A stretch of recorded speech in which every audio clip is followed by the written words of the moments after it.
We now move to the next game, which was the men's intrastate clash. The North won the first leg 4-0 in southern Tasmania, and in this return leg, the South had it all to do, Ken. They certainly did, and again, you know, we talk about the conditions, and the conditions were against anybody really going on and making a big win, yet surprise, surprise, the North got on with the game, handled the conditions very well, and played the right type of football and made a good win out of it. Richard, the North seemed to have a greater team spirit. Would you agree with that? Yeah, most definitely. On the Wednesday I did a session with the Southern team in Hobart, and on the Thursday I did the same session with the Northern team in Devonport. And the actual spirit during and after was noticeably stronger and different to that of the Southern team. So Ken, is it a case of a star team beating a team of stars? I'm not so sure about that. Obviously the Northern lads were keyed up after their win last week down here, and they've gone into this game in a very, very positive manner. They've had the win behind them in the first half, and even though they went a goal behind, they came powering back and got themselves 2 goals in the first half.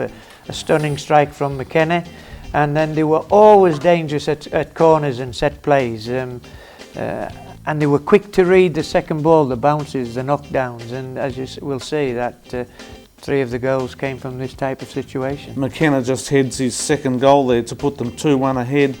He had a magnificent game, Ken, and Alex Holmes was just unable to hold him. Yeah, I mean, Chris McKenna is a strong player. And while I keep talking about his physical presence and everything else, he has a good playing ability as well. He can get hold of the ball and bring other people into the game. He's just not a batter and ram and flicking on the crosses. He can hold the ball up and bring other people into the game. And he was a dominant force for the North, no question about that. And he just set up their third goal there to put them into a 3-1 lead. And Richard, the weather deteriorated badly at this stage. It did. I think then, or just prior to that, and during that bad spell, the 2 midfield players, the 2 central midfield players for the North, Sean Howe and Todd Hingston, they started to dominate from there on. They got on top. They were prepared to pick the ball up and run through those conditions and run at the players, and it caused all sorts of problems. I think the midfield players, which is Howie in particular, was prepared to get the ball through and in behind the Southerners' defence very quickly, and that was the difference. The Southern lads wanted to play square and a little bit back instead of being more direct. So really what you're saying, gentlemen, is that there's no real reason why the South should have been favourites. The North have got some mighty good players.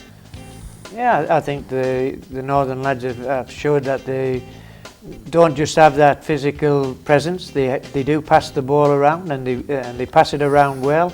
They created some good opportunities in the 2 games, and they took the chances as well.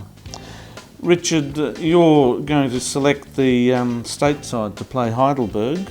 Did you see any players that really shone in this game? Well, we picked a squad of 16, which will be announced tomorrow. But in that 16, there's 11 players who are in the under-21 squad for the A-League youth team games.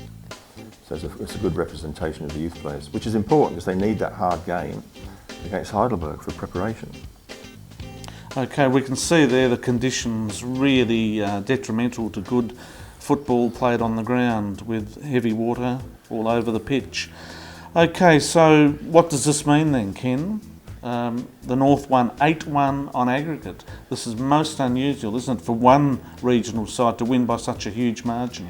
Yeah, I think it'll be quite a bit of a shock to the Southern lads, and now it'll be up to them to get back into action next year and to turn the table round again. You know, they have to show the same type of spirit and then show their class when they get onto the field as well. And Richard, in your role as the coaching development officer, what have you learned from these 2 games? Has it enabled you to possibly plan some sort of strategy or give you an idea of what needs to be done? We've named a squad of 22 players for the 4 games, of which we'll be taking 15 to each of the different games. But also underneath that, we've identified another 30 players who we feel have the ability to step up next year for these A-League youth team games. There's one little lad I'd like to mention. I've forgotten his name now, young Ethan that played at left fullback for the North. He's only 16 years of age. He's like BP, the quiet achiever. He did the job in the Southern game last week. He did the job yesterday. He did a real good job, and he just commanded everyone's respect. And McKenna was going to him all the time and looking over his shoulder and talking to him. He's a great prospect, a real good prospect.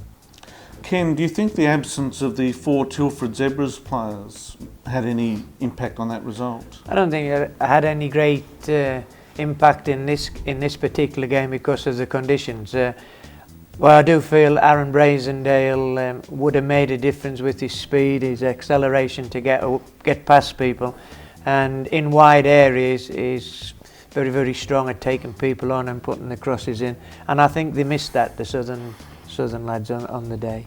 Both goalkeepers, the South played 2 different goalkeepers in the 2 games, both conceded 4 goals. How did you sum that up?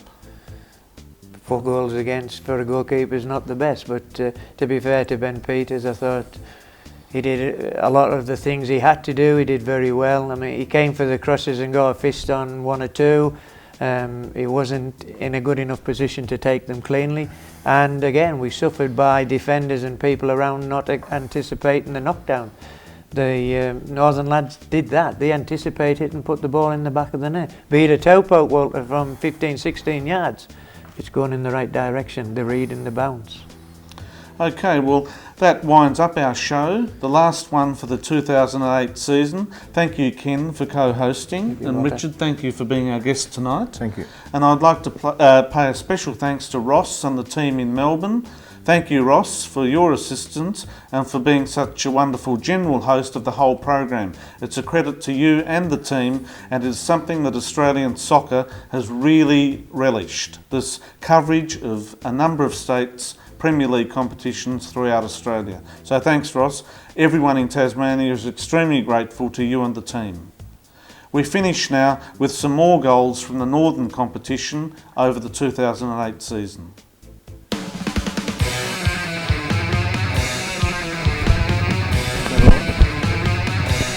I don't know. Rob Hughes.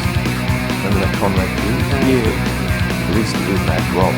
He's a quality defender. And the younger brother, Sam, he got the top goal scorer for the under 18s. I've got young Sam.